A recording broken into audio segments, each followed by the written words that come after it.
All right. Now that I got that political shit out of the way, time to get back to something a little more fun and sleazy. Ooh, what's this news thing? What you're seeing behind me is quite a bit of commotion.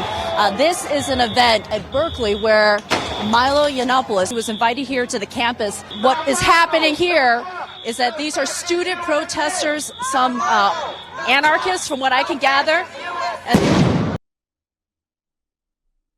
Oh, not good at all. Normally what I do when I do these rants is that I kind of give you my opinion in a very kind of unfiltered way. Minimal editing, just getting rid of the noise and parts of the argument that I realize don't make a lot of sense. But I think this one's going to be a little different because I think we need to talk about this in a more in-depth manner. What we're seeing here with the protest against Milo Yiannopoulos is basically the culture war. This has been going on for quite some time, and a lot of people have called it the culture war, and yeah, it pretty much is. Obviously, at the forefront of this argument is, well, where's free speech in all of this? And I have to absolutely agree. That's something that we need to talk about. The free speech argument has gotten really weird in recent years because I never thought I was going to live in a time where, as a liberal, making the free speech argument would get me branded as a conservative. Nazi and racist speech has always been the thorn in the side of the free speech argument. And we've always kind of had to fall back on, I can hate what you say, but I will defend to the death your right to say it. And right here, obviously, people are not allowing Milo Yiannopoulos the right to speak. He was invited by Berkeley, and the Berkeley students protested. Now, obviously, we've got this violent wing of things, and a lot of those people come from an organization known as Bloc, which operates in Oakland pretty heavily. Whether or not they have any actual real political aims is kind of up in the air because they don't really talk, they don't really tell you what they want, but what is obvious is that they want a level of civil unrest. They want rioting. If that has any sort of other purpose, we don't know at the moment. That's not going to become clear until much, much later. But back on Nazis and free speech, though I agree that we have to let them talk because that gives us the best ammunition against them, we've also got this other problem when it comes to Nazis or any kind of fascism for that matter, which is once it gets the platform, it eliminates everyone else from all platforms. This was actually also the problem I had with politically correct, which is that's kind of what they wanted, but they weren't really willing to take that final step. They were just willing to use doublespeak to try to justify themselves, which is why I hate PC. You know, it's really hard to have a very honest argument when people are changing definitions and making terms fit their argument so that you lose after the fact. The whole theory of politically correct was that if you change the words that are used, you change the emotional impact that it has upon the listener. And that's absolutely correct. It does. But the problem is it can easily be used to obfuscate the truth because, well, it changes the emotional resonance that it has upon the listener. It's a form of rhetorical manipulation. It has nothing to do with logic.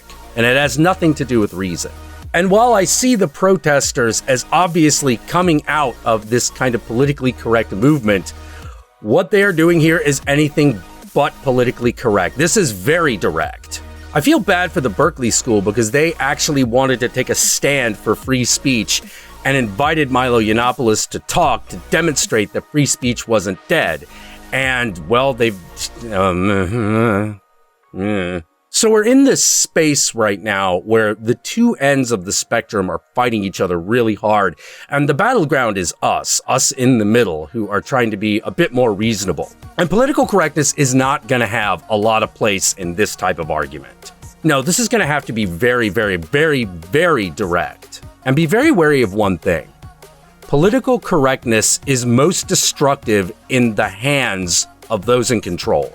You know, because their goal is control, and they'll use this very effective tool in order to mold society in the image that they want.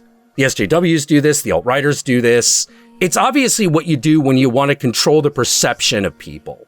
But once the real violence starts, PC's fucking over, and now it is an argument, and now it is a huge fucking argument, a violent one. Remember, violence is supposed to be the last resort, but that means it is on the stack. Why is it on the stack? Well, very simple. Violence communicates very directly. Some new news has just come in, or rather some news that I just became aware of. Apparently, the violence was actually started by the Black Bloc group, according to many. Apparently, the protest against Milo was actually intended to be a loud dance party that was just going to be there in order to kind of drown out Milo while still letting him speak within the auditorium. The idea being, hey, here's our point, here's their point, come over here, we've got dance, music, and cookies. Which is definitely the kind of protest I am 100% behind if that's the case. Yeah, according to Ryan, as a student at UC Berkeley, I would like to report that the media coverage covering the riots on campus tonight are incorrect and manipulated. Yes, fires were started. Yes, windows were broken, but not by Cal students. I was personally not at the scene. Well, all right, that's kind of a problem.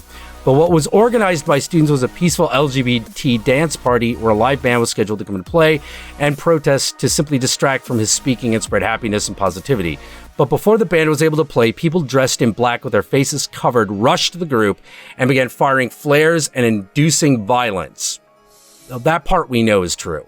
The anarchists were not UC Berkeley students nor representative of what we were trying to do tonight.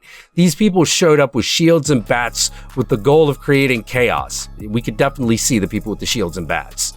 Students were shouting at them, begging them to stop the riot created by these masochists, then moved away from the campus onto the streets. Police then showed up to campus where the students were going on peacefully with the band again, ordering students to go home and shut it down. These events are heartbreaking and aggravating as they misrepresent the liberal left as a group of whining children rather than educated students who are simply trying to spread love rather than Milo's hate. Please spread the correct news. This is not what we want to do tonight. This was not Cal students or our message. Hopefully this is correct. I would like it to be, but I'm going to remain a little skeptical for now because it's very possible that you could be a Black Bloc member and a UC Cal student, so let's not forget that. If anyone knows anything more about this or knows anyone who organized the dance protest, I'd love to get in contact with them and talk to them about not only what happened, but what their intentions were. But if this was intended to be a peaceful dance protest, man, then it is double fucked that this happened. There's a conspiracy theory going around at the moment, which is not without legs, that the Black Blockers are actually being hired by the alt-right in order to stir up trouble. And that's entirely possible because that's something that happened during Nazi Germany. That was the brown shirts. They were hired to fucking come in and just fucking cause problems and make things way more violent than they would have been otherwise. So we got to watch out for shit like that. The fact that the Black Blockers don't want to be identified with any particular group, but just kind of want to create guilt by association, that's definitely leaning in the direction of maybe these guys are hired thugs. Another thing that was reported was that apparently one of the protesters pepper sprayed a Trump supporter at the rally. Well, it turns out that's a little bit incorrect. She's actually wearing a hat that was making fun of the Make America Great Again, but because she got labeled a Trump supporter, someone pepper sprayed her in the face, which is not cool. Not cool at all. But in the middle of a riot, man, holy shit. She got lucky. Glad you're okay, Make Bitcoin Great Again hat-wearing person.